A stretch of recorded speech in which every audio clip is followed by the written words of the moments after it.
Buenas tardes, bienvenidos a los encuentros digitales del Grupo Multimedia de Comunicación La Cerca, aquí desde La Cerca Televisión, como siempre en Internet. Las noticias de los últimos tiempos, de los últimos meses, de la actualidad rabiosa, de los próximos meses que se nos avecinan, pues lamentablemente no nos traen más que una crisis económica galopante y evidentemente las noticias y la actualidad lo que nos lleva a determinar es que tenemos que hablar precisamente de temas económicos. Y en Castilla-La Mancha, para hablar de temas económicos, pues tenemos hoy, aquí en esta tarde, en La Cerca Televisión, pues a Ángel Nicolás, que es el presidente de la CECAN, la Confederación de Empresarios de Castilla-La Mancha. Ángel, buenas tardes. Buenas tardes. ¿Cómo estás? ¿Cuánto tiempo sin... Mucho tiempo sin vernos. Sin vernos, en lo personal y en lo profesional. Y disfrutarnos de la mutua compañía. Además, de verdad. ¿Cómo te va la vida? ¿Bien? Bueno, todo lo bien que le va a un empresario en 2010 en España. ¿No? ¿Para qué nos vamos a engañar? Muy bien. Oye, Ángel, por empezar por algo que es inminente, mañana se celebra el 6º Congreso de Empresarios que tú diriges, de la Confederación de Empresarios de Castilla-La Mancha, aquí en Albacete. ¿Qué pautas vais a seguir? ¿Qué vais a transmitir a la sociedad política, bancaria? ¿Cuáles van a ser los puntos más concretos de este congreso? Bueno, el congreso, que tardamos mucho tiempo en ponerle nombre y después de tenerlo puesto se lo cambiamos. Al final concretamos que el congreso se tenía que llamar, siendo un congreso empresarial, Más Soluciones. Ese es el título de nuestro congreso, que creo que indica ya más o menos por dónde van los tiros, ¿no? Y nos vamos a centrar fundamentalmente en 3 ejes que creemos que es donde está el talón de Aquiles del mundo de la empresa en esta región y en España, que son la financiación, la competitividad y las reformas estructurales. Entendiendo por reformas estructurales todas aquellas que el mundo de la empresa necesita para poder ser competitiva. Y luego, por supuesto, sin olvidar ni un solo segundo que no tenemos financiación por parte de las entidades bancarias. Eso hace el eje central de todo el Congreso, ¿no? Cuando acabemos, vamos por primera vez a editar las conclusiones y hacerlas llegar tanto a la sociedad civil para que comprenda mejor el mundo de la empresa, a la sociedad política, para que en sus decisiones tenga en cuenta que el mundo de la empresa conviene protegerlo, más que nada porque somos los que creamos empleo en este país. Sí, más que nada, pues, sí, más que nada por el eso, Estado no recoge impuestos y por tanto no puede pagar. Efectivamente. Y por supuesto a políticos, sociedad civil y más empresarios que sepan y se reconozcan ahí el trabajo que se está haciendo, ¿no?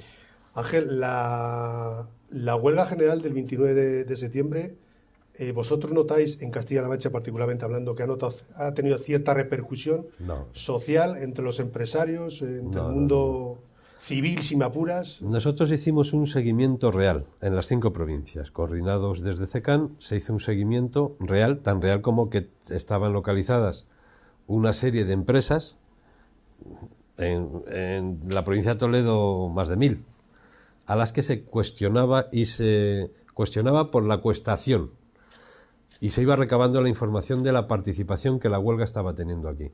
Todo eso, además, teniendo en cuenta las distintas comarcas de la provincia. Y lo mismo se repitió en las 5 provincias. La conclusión fue que a nivel regional la participación no superó el 8% y en el caso, en provincias concretas, un 9%, un 7%. Los sindicatos están hablando sí, de un 80%. Lo sé, pero bueno, cada uno que revise sus cuentas. Sí. Nosotros lo que decimos es lo que es, porque es lo que nos han trasladado directamente los empresarios.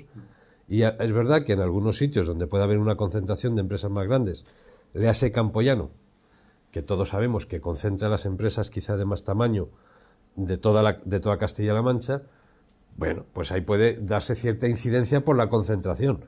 Pero fuera de ahí, la participación media no ha llegado al 8%. Entonces, bueno, nosotros ya dijimos, esto es para nosotros un fracaso que no vamos a darle más vueltas. Quiere decir, nosotros tenemos claro que mientras haya empresa y haya trabajadores, tenemos que llegar a un entendimiento de manera que tenemos que conseguir acuerdos que beneficien a las empresas y no perjudiquen a los trabajadores. Yo creo que es la cosa más sensata del mundo. Y nosotros ahí estamos en la mesa esperando. Y esa es nuestra idea, y nosotros seguiremos negociando con los sindicatos. Nos da igual si han tenido poca o mucha repercusión sus llamadas. Yo creo que ellos tienen que recapacitar, ver que el modelo sindical en España en el siglo XXI no puede ser el modelo del siglo XIX y tenemos que adaptarnos todos, los empresarios también.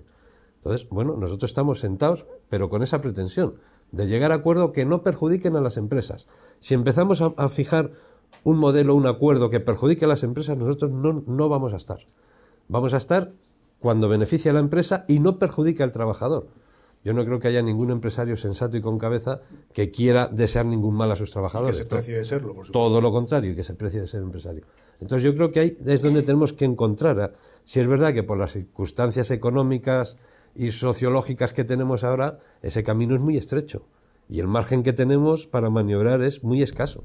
Pero nuestra obligación es llegar a encontrar ese modelo de entendimiento. Y además, ¿no? estirar demasiado de la cuerda quizás se pueda romper, Ángel. Claro, de hecho, vamos a hablar y estamos hablando con Ángel Nicolás, el presidente de la CECAN, de la situación económica, por supuesto en España, pero también en Castilla-La Mancha. Simplemente por repasar, Ángel, para que poner a los televidentes en antecedentes de la situación actual a nivel de desempleo que hay en España y también en Castilla-La Mancha, y por concretar algo también en Albacete. Como tú sabes perfectamente, desde el año 2007 hasta el año últimos del 2010 se han perdido cerca de 2 millones de puestos de trabajo en España, más de 2 millones de puestos de trabajo. En Castilla-La Mancha, por ejemplo, pues se han perdido, creo que tenemos ahora mismo por encima de los 187.000 desempleados aproximadamente, y en Albacete creo que superamos los 40.000. En todo caso, la situación a nivel porcentual está por encima del 20% de paro, aproximadamente.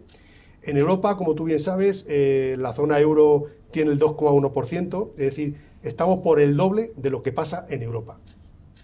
Muchas medidas se están tomando en los presupuestos generales del 2011. El aspecto prioritario es la reducción del déficit público al 6%, y para eso, pues, la ministra Salgado y sus compañeros economistas de gabinete han hecho unos presupuestos, según ellos mismos dicen, austeros, y lo que intentan es que prevalezca la reducción del déficit público por encima, quizás, incluso poniendo en tela de juicio el posible crecimiento de la economía española. Y yo pregunto, ¿eso es posible fusionarlo? Es decir, ¿es posible que bajar el déficit público y, por otro lado, que no decrezca la economía hasta cierto punto? Claro que sí. De hecho, todos los países lo hacen, menos nosotros. Este es un presupuesto, es el presupuesto de la derrota, yo creo. O sea, el decir, mira, ya estamos perdidos, vamos... Y claro, es un presupuesto que yo no dudo que nos permita ahorrar, pero no nos va a permitir crecer. Además, hay un error de bulto... Eso voy. Claro, no nos va a permitir crecer, pero ni un milímetro. Hay un error de bulto que yo no sé qué consecuencias tendrá.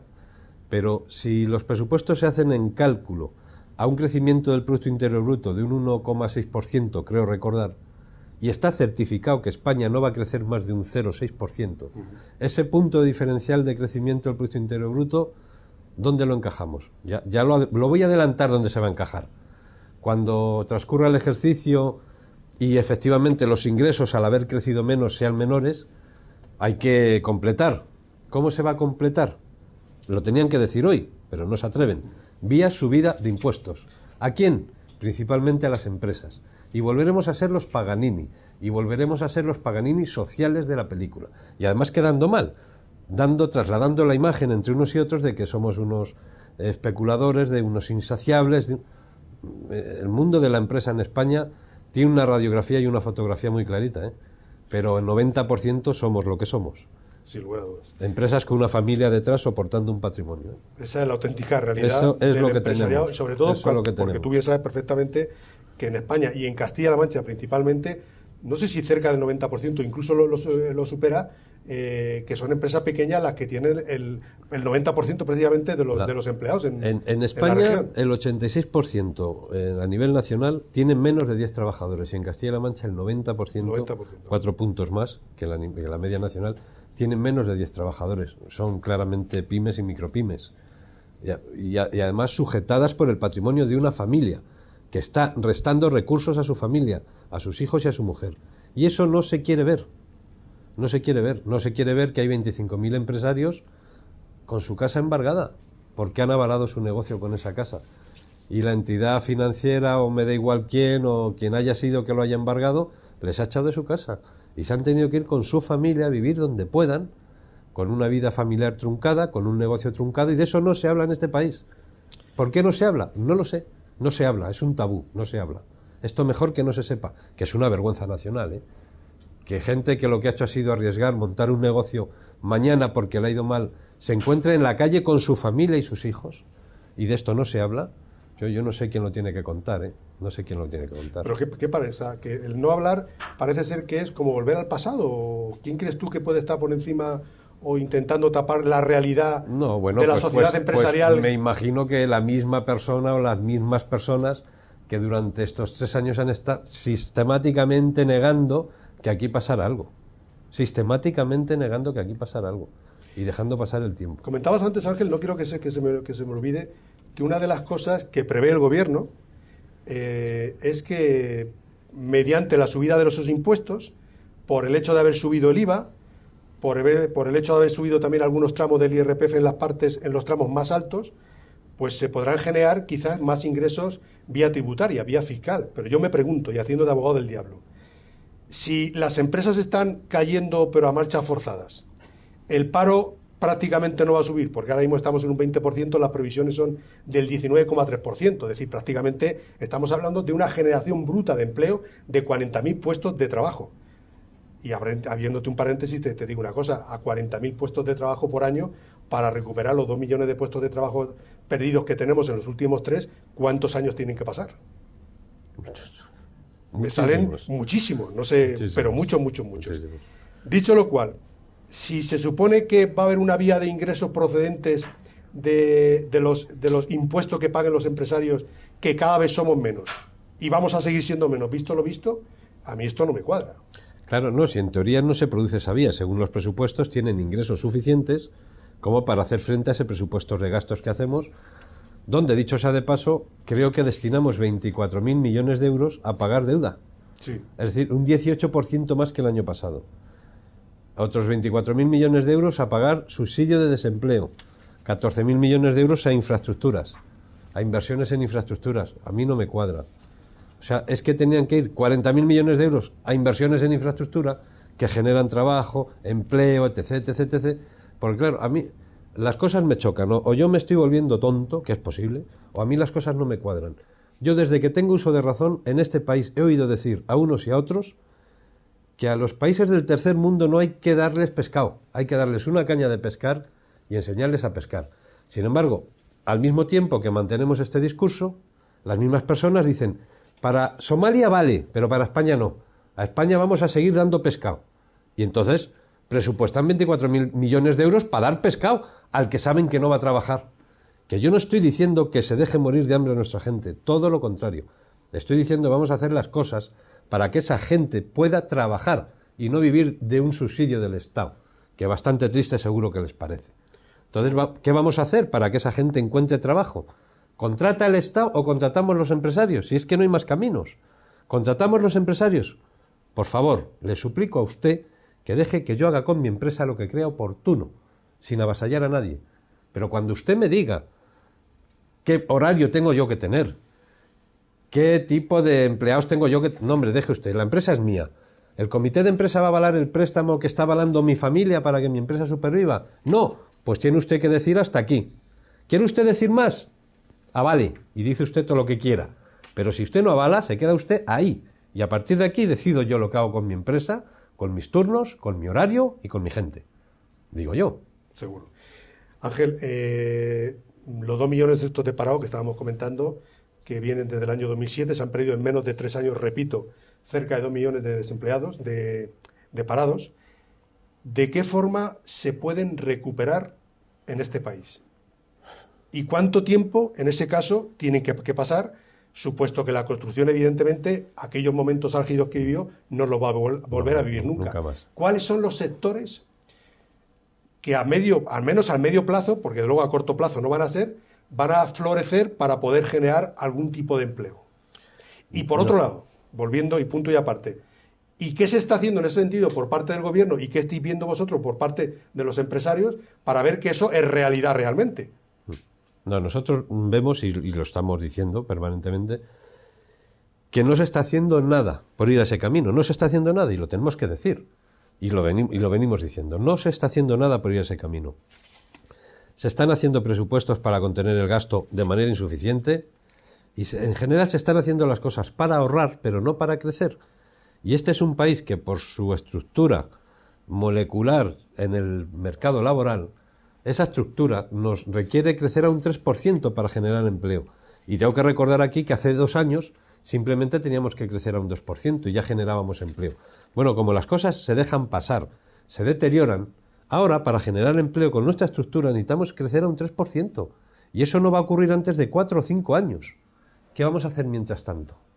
¿Qué hacemos? Pero fíjate que entonces los presupuestos que de alguna forma, bueno, van a aprobar seguro, las provisiones de crecimiento sobre el Producto Interior Bruto es del 1,3% para el año que viene. Eso supone, según ellos, 40.000 puestos de trabajo de crecimiento. Eso es imposible. Es decir, la desviación puede ser terrible solo con medio punto. Sí, es que claro, es que va a ser medio punto. Es que España no va a crecer al 1,3%. Ojalá creciera, no va a crecer. España está certificado ya que no pasará del 1% en crecimiento. Se va a quedar en torno al 0,6, 0,7. Pero eso es más paro. Anual. Eso es más paro. Eso es más paro. Eso es más paro. Entonces, ¿qué estamos haciendo para que eso no suceda? En un país civilizado la construcción no debe bajar nunca del 12 al 14% del Producto Interior Bruto. Pero no como tal negocio especulativo, que es lo que tenemos todos en la retina, ¿no? Yo hago una casa por 30 y la vendo por 70, no. Todo lo que se haga en el país, todas las inversiones que se hagan para mejorar el medio ambiente, mejorar las energías renovables, todo requiere de la industria de la construcción, porque todo hay que edificarlo y todo hay que construirlo, y todo requiere de la industria de la construcción, que es una industria formidable, y tengo que recordar aquí que en el mundo España es un referente en ingeniería constructiva, mucho antes de serlo en energías renovables. Y yo soy de los que no está dispuesto a dejar morir esta industria tan puntera que tenemos en España.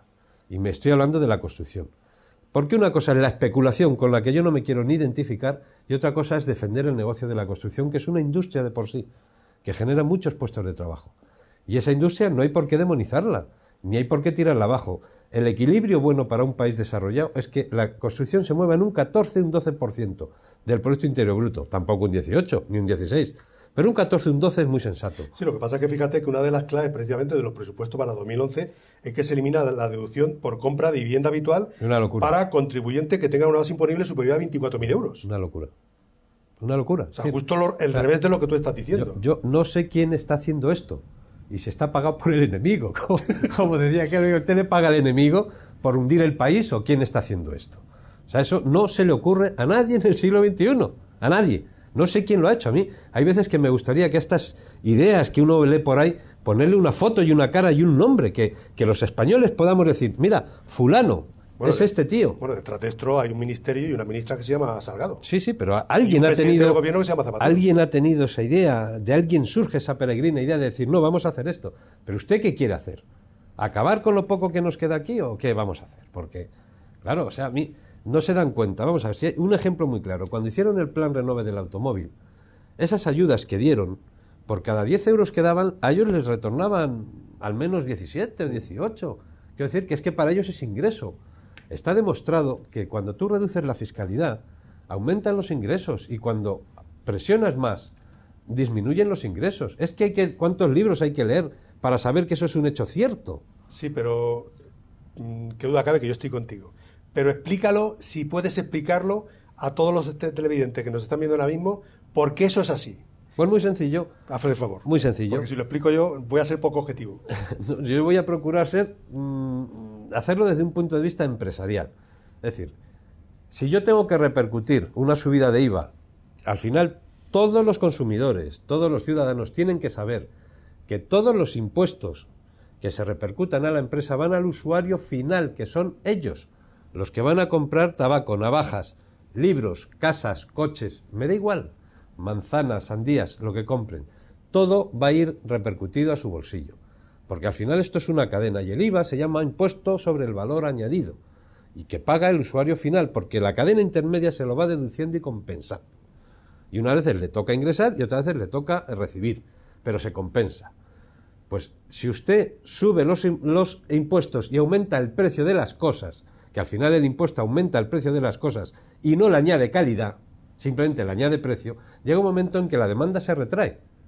Pues yo puedo gastarme hasta aquí, a partir de aquí ya no puedo gastarme. Bueno, si baja usted los precios, el consumo se expande, le entra a usted más ingresos porque se ha consumido más y por tanto todo el mundo está más contento. El que fabrica porque vende, el que vende lo que ha fabricado el otro porque lo está vendiendo, el que compra porque lleva un producto que le satisface y el Estado porque ingresa más impuestos. Pues existe un principio económico, por supuesto ratificado por Keynes desde hace un montón de años, más que años, décadas, como tú bien sabes, Ángel, que evidentemente el hecho de hacer una bajada de impuestos lo que implica es en una economía y una sinergia de impuestos consumir más.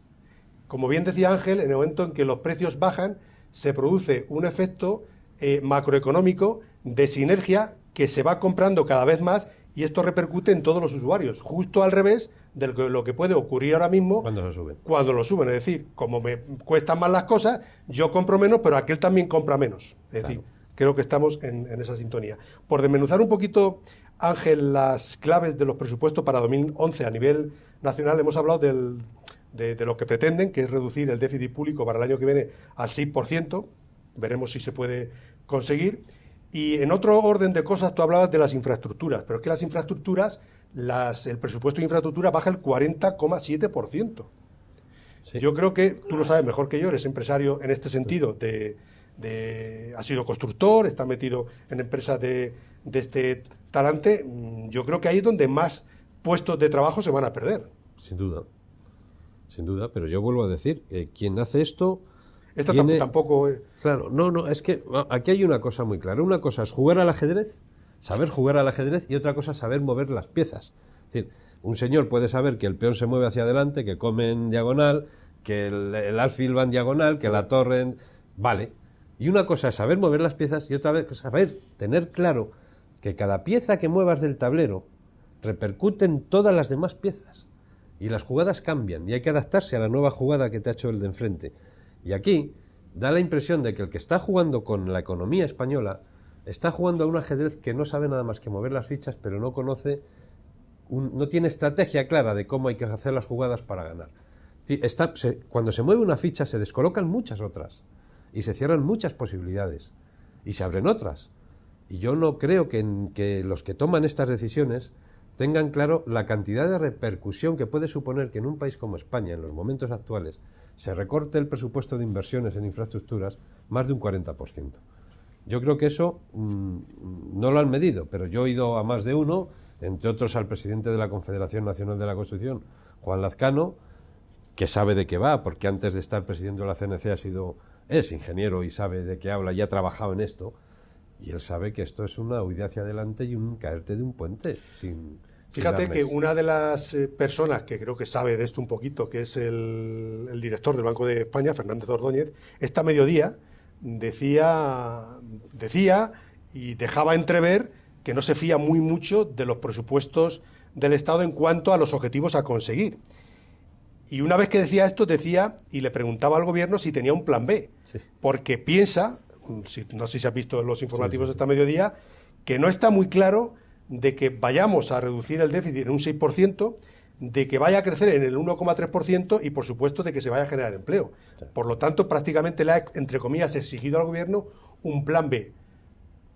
Porque, evidentemente, Fernando Ordóñez, yo creo que entiende, por las noticias que le traen de Europa, de la Comunidad Económica Europea, que no tiene muy claro, ni Europa tampoco, que estos presupuestos se vayan a conseguir, aunque sean al límite. Sí.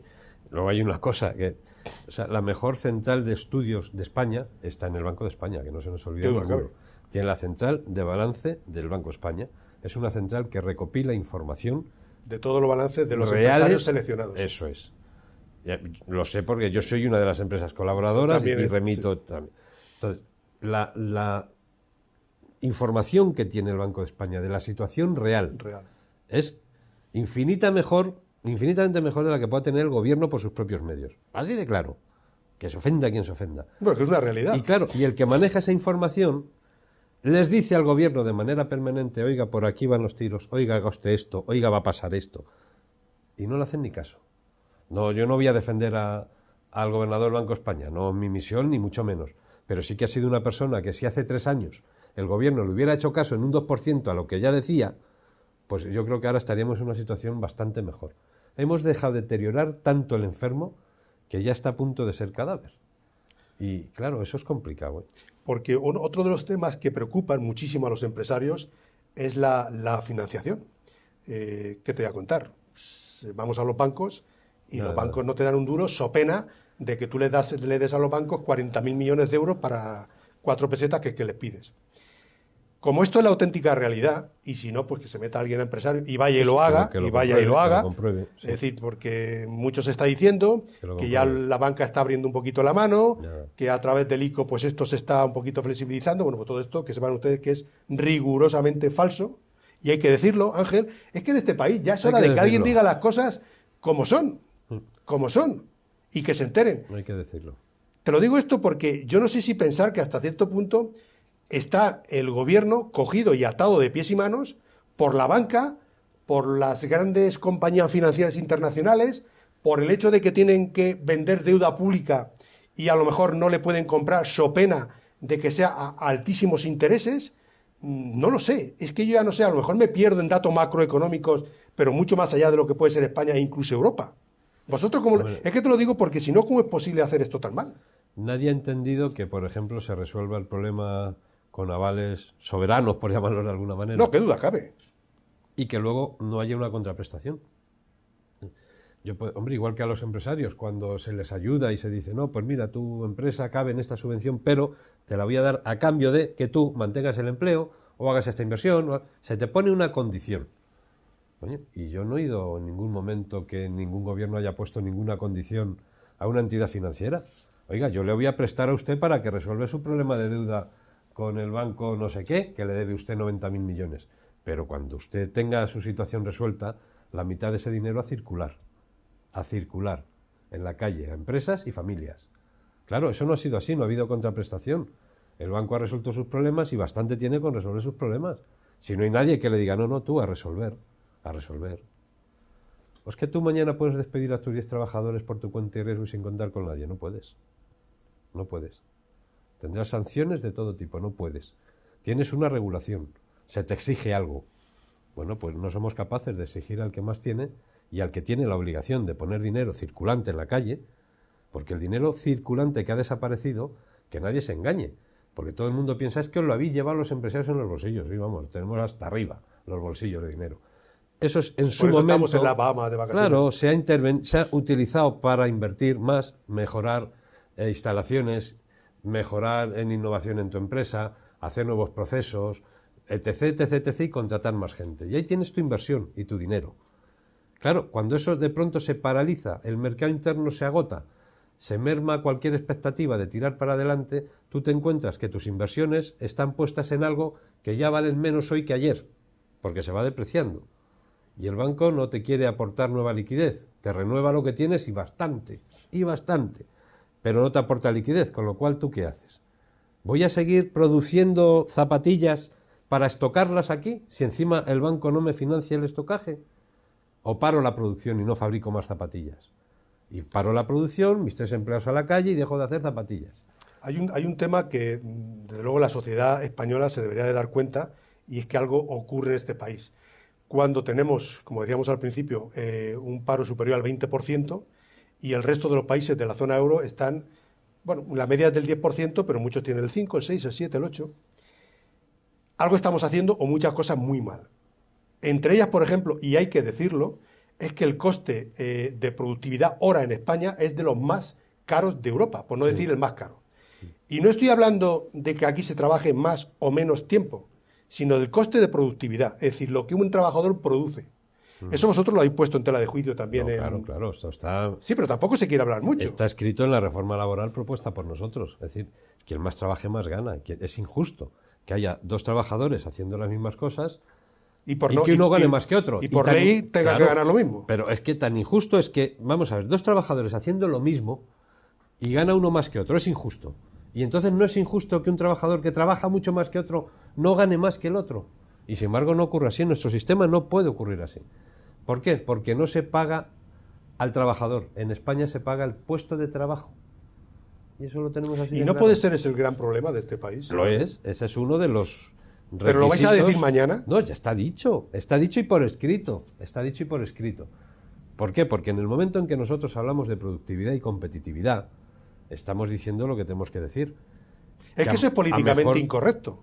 Pues, pero por eso digo... Sindicalmente es incorrecto. Por eso te digo, pero a lo mejor es la realidad. Es así. En Alemania está pasando eso. No, en Alemania, en Francia, en Grecia, hasta en Grecia está pasando. Es decir, si tú trabajas más, ganas más. Si un señor da más pedales, llega antes que el otro. Pero más no significa más horas, sino más productividad, más productividad, que se entienda. Más productividad. No se trata de echarle más horas o menos. Se trata de trabajar mejor. En España se paga el puesto de trabajo. Y de 8 horas que un señor se pasa en un puesto de trabajo, 4 puede estar trabajando y 4 jugando al solitario en la pantalla del ordenador. Y esa es nuestra productividad. ¿Qué medidas planteáis o qué reformas o qué reforma laboral realmente haríais vosotros, Ángel? Nosotros, que no es la que se ha hecho. No es la que se ha hecho ni parecida. ¿Qué planteáis exactamente para poder paliar en alguna medida? Lo que planteamos, y por no ser excesivamente duro y porque no se me malinterprete, me voy a quedar en lo siguiente. Nosotros lo que planteamos es que la empresa, no hablo ya del empresario, voy a hablar de la empresa, tenga la suficiente libertad como para adecuar la empresa al momento actual en el que vivimos. Y eso implica muchas cosas. Por favor. Implica de manera unilateral cambiar horarios, de manera unilateral cambiar turnos, de manera unilateral subir o bajar salarios en función de lo que tengamos. Y eso sin mermar derechos a los trabajadores. Por eso dejo esta vía abierta para que nos sentemos y consigamos, entre sindicatos y empresarios, llegar a un acuerdo que, beneficiando a la empresa, no perjudica al trabajador. Lo demás son pamplinas, lo demás son tonterías. Estar hablando de que si el uno del... No, vamos a sentarnos. Lo que venga bien a la empresa y no perjudica al trabajador es lo que tenemos que buscar. Lo demás es derecho de texto, quiero decir. Lo demás es perdernos en un encorsetamiento de una negociación colectiva donde todo está escrito y nada dicho. Eso hay que borrarlo y empezar de cero. Vamos a llegar a un acuerdo donde la empresa se beneficie y el trabajador también. Seguro que lo hay, seguro que lo hay. Lo demás es estar hablando de... Yo hay palabras que ni entiendo en la negociación colectiva, ya manda narices, ¿eh? Y soy la 4ª generación de empresarios. Hay palabras en la negociación colectiva que yo ni entiendo. Tengo que preguntarles a mis asesores, oye, ¿qué han querido decir con esto? Porque no lo entiendo. Tan difícil es buscar un acuerdo donde se beneficie el trabajador y se beneficie la empresa. ¿Eso es tan complicado? ¿Los sindicatos hay que adaptarlos al siglo XXI, Ángel? Lo he dicho antes. El sindicalismo de clases en el siglo XXI tiene mal encaje. Mal encaje. Igual que el sistema financiero de cajas españolas tiene mal encaje en Basilea III, que se aplica en el año 2012. Es que hay cosas que no casan. ¿No será, lo digo por hacer también un poquito de abogado del diablo, ¿no será que quizás los sindicatos ven a todos los empresarios como la banca, como la gran empresa de 2.000 trabajadores y no se dan cuenta de que, como tú bien has dicho, el 90% de los empresarios son lo que abastecen al 90% de los trabajadores en este país y son de empresas de menos de 10 trabajadores? No será, no. Es así, como lo has dicho, como lo has descrito, Manuel. Y supuesto que es así, porque están haciendo e intentan hacer y quieren y demandan cosas que a lo mejor son imposibles. Fíjate, ahí, para que te des cuenta de lo que es, la razón que tienes con lo que dices, que no hace mucho a mí uno de los sindicalistas me dijo, bueno, es que tus colegas, los de los bancos, pues son empresarios como tú. Bueno, perdona, vamos a ver. Ya me ha respondido. Eso es, ¿no? Eso te da una idea de la visión cortoplacista y de túnel que tienen algunos en este país. Usted está comparando a un señor que tiene 10 empleados, que no se va ni de vacaciones, que tiene hipotecada su casa para poder pagar nóminas de sus trabajadores. ¿Le está usted comparando con el presidente de no sé qué banco? Hombre, váyase usted a dar un paseo y tomarse un helado y cuando tenga la mente clara nos sentamos y seguimos hablando. Porque claro, es que hay cosas que no, es que hay cosas que rompen el diálogo. Es decir, es que cuando un señor llega y te compara con Emilio Botín, por ejemplo, ya se ha acabado la discusión. No porque a mí don Emilio Botín me parezca ni mal ni bien. Es que estoy a años luz de él. Que son cosas distintas. Estoy mucho más alejado de don Emilio Botín que de los trabajadores de esa tierra. Seguro. Mucho más. Entonces, oiga usted, a mí no me compare, no me haga usted ahora abrir aquí una brecha que va a ser imposible cerrar. Yo estoy del lado... mi trinchera, ¿sabes cuál es? La de mis trabajadores, los míos. Esa es mi trinchera. Donde estén ellos, estoy yo. Y donde estoy yo, están ellos. Esa es mi trinchera. A mí que no me lleven a otra trinchera porque no es la mía. Sin lugar. Pues Ángel Nicolás, como siempre, sigue tan claro como cuando hablábamos tú y yo hace ya tiempo en algunas que otras radios, Ángel. Igual de claro, igual de diáfano. ¿Qué perspectivas ves actualmente en España, en Castilla-La Mancha? ¿Cómo crees que van a trascender los próximos 4 o 5 años?